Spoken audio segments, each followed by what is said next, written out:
हूं आपके साथ नवजोत रंधावा। दुनिया उन्हें हॉकी के जादूगर के नाम से जानती है। एक जमाने में जब लोग उन्हें खेलते हुए देखा करते थे तो पूछते थे कि क्या ध्यानचंद की हॉकी में कोई चुंबक लगा हुआ है। ऐसा जादुई खेल दिखाने वाले विजेता के नाम को अपने हिस्से का सम्मान मिलने में हमेशा देरी होती रही है, जबकि मेजर ध्यानचंद ने जो देश को दिया है वो अपने आप में अतुलनीय है। शायद इसीलिए प्रधानमंत्री मोदी ने खेल रत्न पर अपने इस फैसले की घोषणा करते हुए लिखा कि देश में खेल का सर्वोच्च पुरस्कार मेजर ध्यानचंद के नाम पर ही रखा जाना उचित है।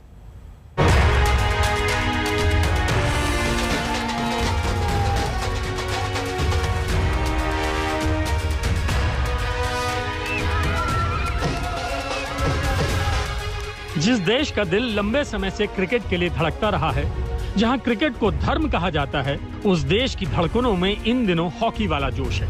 41 साल बाद ओलंपिक में भारतीय हॉकी टीम ने मेडल जीता है। चाहे पुरुष हॉकी टीम हो या महिला हॉकी टीम, उनके खेल की तारीफ पूरी दुनिया में हो रही है।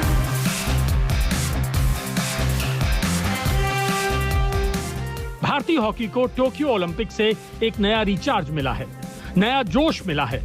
और इसी जोश भरे माहौल में प्रधानमंत्री नरेंद्र मोदी ने देश के सर्वोच्च खेल पुरस्कार खेल रत्न को लेकर बड़ा फैसला किया और राजीव गांधी खेल रत्न का नाम बदलकर मेजर ध्यानचंद खेल रत्न अवार्ड हो गया। प्रधानमंत्री ने ट्विटर पर लिखा, देश को गर्वित कर देने वाले पलों के बीच अनेक देशवासियों का ये आग्रह भी सामने आया है कि खेल रत्न पुरस्कार का नाम मेजर ध्यानचंद जी को समर्पित किया जाए। लोगों की भावनाओं को देखते हुए इसका नाम अब मेजर ध्यानचंद खेल रत्न पुरस्कार किया जा रहा है। जय हिंद। करीब 3 दशक के बाद हुए इस फैसले से खेल रत्न के साथ जुड़ी तस्वीर हमेशा के लिए बदल जाएगी। राजीव गांधी का नाम हटेगा, मेजर ध्यानचंद का नाम जुड़ेगा। इस फैसले में सम्मान मेजर ध्यानचंद का है तो सियासी गोल खुद पीएम मोदी का है। ऐसा समझ लीजिए कि हॉकी के एक स्ट्रोक से सियासत और खेल दोनों ही मैदानों में एक साथ गोल कर दिया है। टोक्यो ओलंपिक ने हॉकी को जो बूस्टर दिया है, उसे एक नई तरह की एनर्जी में बदलने का काम पीएम मोदी ने किया है। मैच के बाद महिला हॉकी खिलाड़ियों और पुरुष हॉकी खिलाड़ियों से बात करके thank you so much sir, thank you sir. परिवार के बड़े सदस्य जैसी छवि प्रोजेक्ट कर चुके हैं और साथ में जुड़ा है मेजर ध्यानचंद का सम्मान। नमस्कार सर। हाँ जी नमस्कार सर।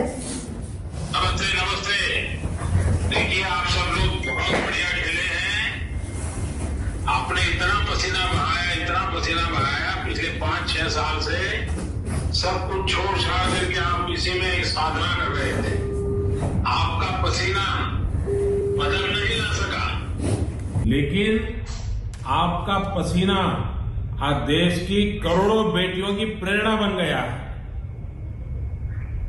और मैं टीम के सभी साथियों को और आपके कोच को सबको बधाई देता हूं। Thank you so much sir, thank you sir. पूरी टीम को बहुत काम गजब किया है, आपने पूरा देश नाचा है। Thank you sir. सर आपकी बहुत दुआएं थी सर हमारे साथ। विपक्ष एक के बाद एक हो रहे इस गोल से अंदर ही अंदर आहत है, लेकिन मेजर ध्यानचंद के नाम पर कोई खेल नहीं कर सकता। हॉकी वाले जोश के माहौल में इस फैसले की टाइमिंग सोची समझी है। पर उम्मीद है कि अब देश के खिलाड़ियों के नाम पर और ज्यादा स्टेडियम्स के नाम और अन्य स्कीम्स का नाम भी रखा जाएगा। सबसे पहले तो नरेंद्र मोदी स्टेडियम का नाम भी बदल दीजिए, अरुण जेटली स्टेडियम का नाम भी बदल दीजिए, भारतीय जनता पार्टी के नेताओं पे निर्मित स्टेडियम का नाम भी बदल दीजिए। सही है कि आप उनके नाम से कोई और अन्य पुरस्कार दे दो, स्पेशलाइजेशन के पुरस्कार देने चाहिए थे, चलते थे। ध्यानचंद जी के नाम आपको लगता है कि मेजर ध्यानचंद नाम रद्द करना ये किसी भी सरकार के लिए अभिमान की बात नहीं हो सकती। तो फिर यही तो दुर्भाग्य है ना कि हम क्या सोच के कर रही है कि हर जगह राजनीति कर रही है और रिवेंजफुल एक्शन लगती है, अच्छा नहीं लगता, छोटे हो जाते हैं हम। तरीके की अचीवमेंट ओलंपिक्स में की है भारतीय हॉकी टीम ने, महिला हो या चाहे पुरुष हो। इसके बाद अगर ये खेल रत्न अवार्ड को मेजर ध्यानचंद के नाम किया गया तो इससे पूरा देश इसका समर्थन करेगा, पूरा देश इससे खुश होगा और मुझे पूरा विश्वास है कि आगे जाके उनको भारत रत्न भी मिलेगा। हालांकि विपक्ष के नेता ये सवाल भी उठा रहे हैं कि गुजरात के स्पोर्ट्स स्टेडियम का नाम खेल से जुड़ी शख्सियतों के नाम पर रखने के बजाय प्रधानमंत्री के नाम पर क्यों रखा गया। राजनीति की दुनिया में नाम बदलने को लेकर बहस का दौर है, लेकिन सोशल मीडिया और आम लोगों की चर्चाओं में मेजर ध्यानचंद के नाम का सम्मान करने का समर्थन हो रहा है। खेलों की दुनिया का झुकाव भी इस फैसले के पक्ष में है। खेल रत्न पुरस्कार भारतीय खेलों का सर्वोच्च पुरस्कार है।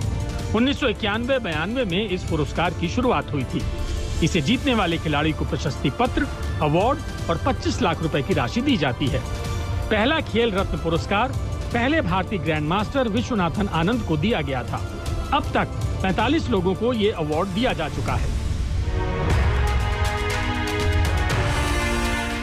मेजर ध्यानचंद का जादुई खेल, उनकी विरासत, उनके व्यक्तित्व की चमक अब खेल रत्न सम्मान को सुशोभित करेगी।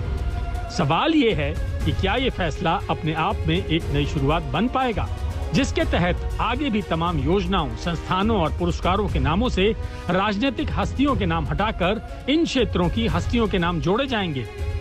ब्यूरो रिपोर्ट, आज तक।